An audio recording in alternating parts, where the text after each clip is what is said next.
reverendos padres considerantes, diáconos, neste altar, irmãs e irmãos em nosso Senhor Jesus Cristo.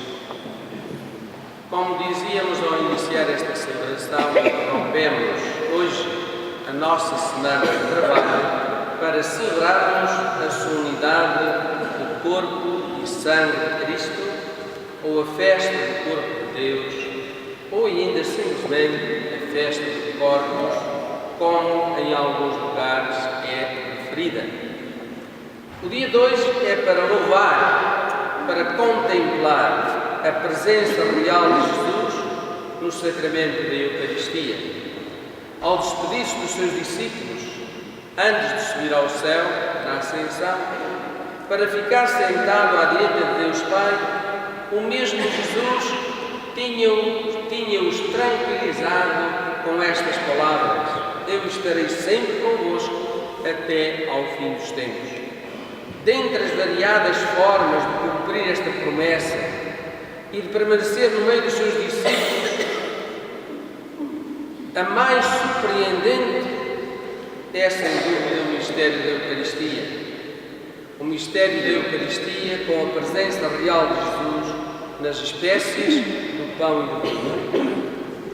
Ora, o grande sonho do povo de Deus do Antigo Testamento, que ele partilhou em certo sentido com o desejo mais ou menos consciente de toda a humanidade, foi o de estar na presença de Deus, poder contemplar o próprio Deus e particularmente sentir que Ele está presente no meio do seu povo, o acompanha e o protege em todas e nas mais variadas circunstâncias. Moisés e mais alguns companheiros, entre os quais 70 anciãos, são chamados à presença de Deus, dando assim cumprimento ao velho sonho que acompanha a humanidade: estabelecer relação com a divindade. Depois é Moisés, o enviado ao meio do povo, para lhe comunicar as palavras, para lhe comunicar as leis do mesmo Deus.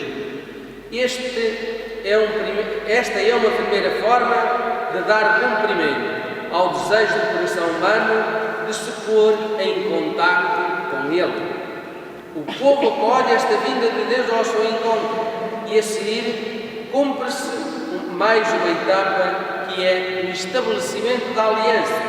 A aliança entre Deus e o seu povo.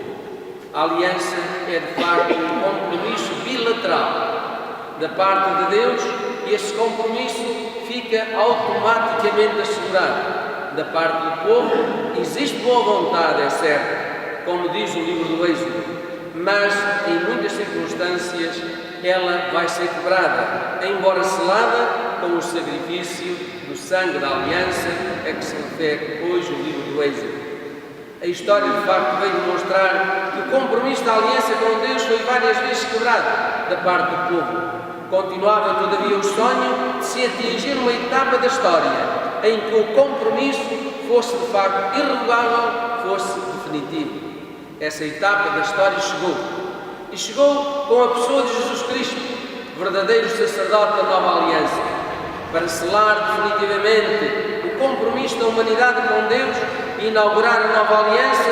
Precisou de um único sacrifício, não de muitos, de um único sacrifício, o sacrifício da sua própria vida, em que derramou o seu sangue de uma vez por todas.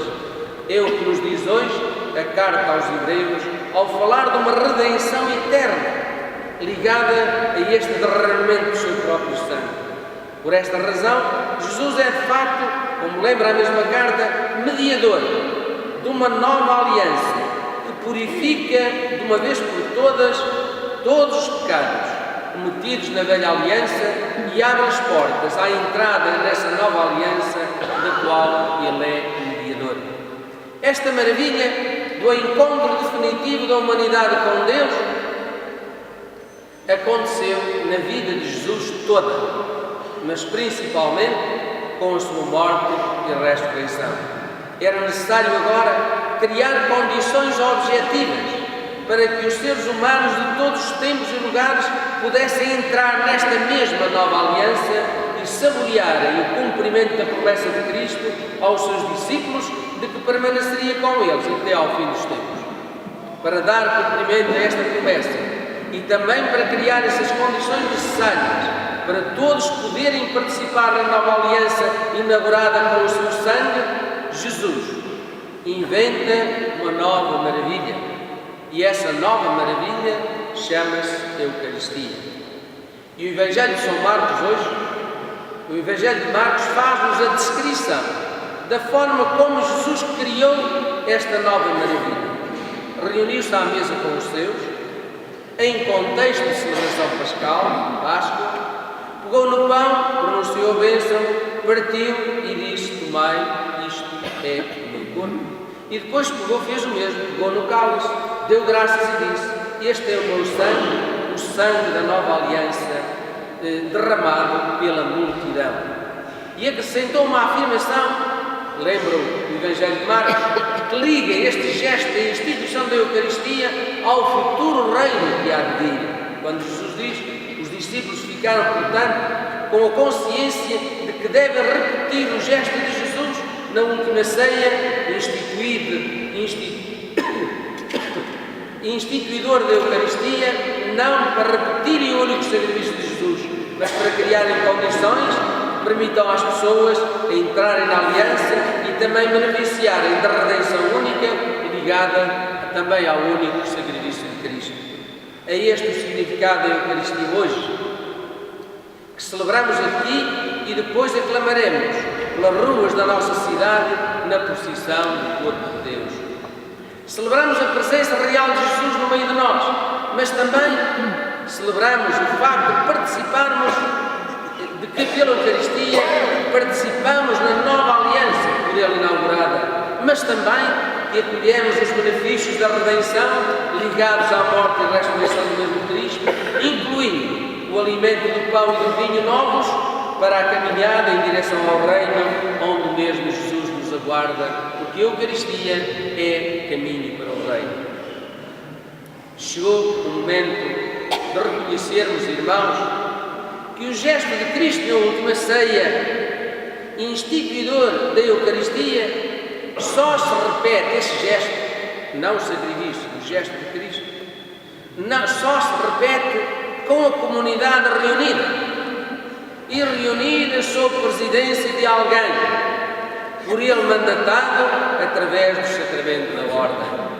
Só pode, por isso, haver a Eucaristia se houver sacerdotes, com mandato de Cristo para reunir a comunidade e com ela, em nome do mesmo Cristo, repetirem as palavras que ele pronunciou na última ceia sobre o pão e sobre o vinho.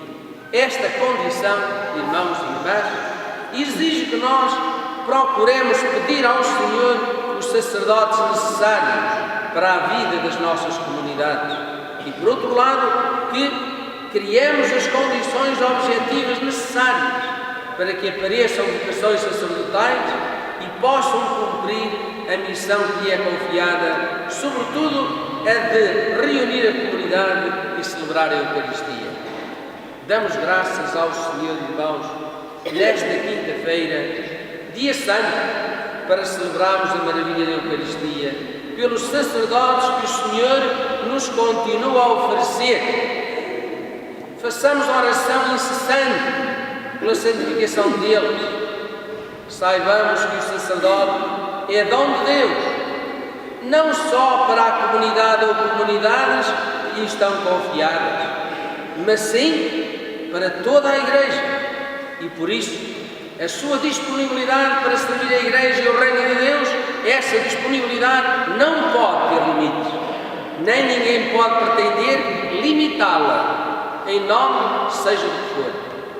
Peçamos ao Senhor, particularmente durante a procissão do Santíssimo Sacramento, que se seguirá à celebração da Eucaristia, para que Ele nos dê ministros muitos e santos sacerdotes. Em breve celebraremos também a solenidade do coração de Jesus, da manhã 8 dias, com uma celebração eucarística aqui na Sé, às 7h15. Também a solenidade do coração de Jesus, que é, por tradição já, uma jornada de oração pela santificação dos sacerdotes. Irmãos e irmãs, diante do mistério da Eucaristia, nesta solenidade do corpo e sangue de Cristo, enquanto contemplamos o mistério da presença real de Jesus no meio de nós, interrogamos-nos também sobre a Igreja, que por sua vontade nós devemos ser. Quando se avizinha a celebração do 50º do Concílio Vaticano II, peçamos ao Senhor que nos ilumine e nos fortaleça a vontade de sermos cada vez mais a Igreja segundo o modelo de comunhão e corresponsabilidade definido no Concílio Vaticano II.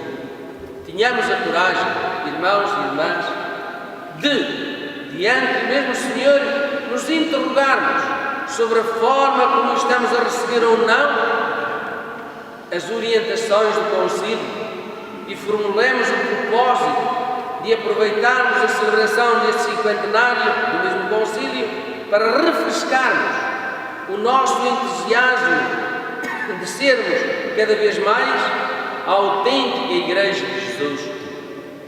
E diante deste quadro, digamos, louvado seja nosso Senhor Jesus Cristo, realmente presente no mistério da Eucaristia sob as espécies de pão e de vinho.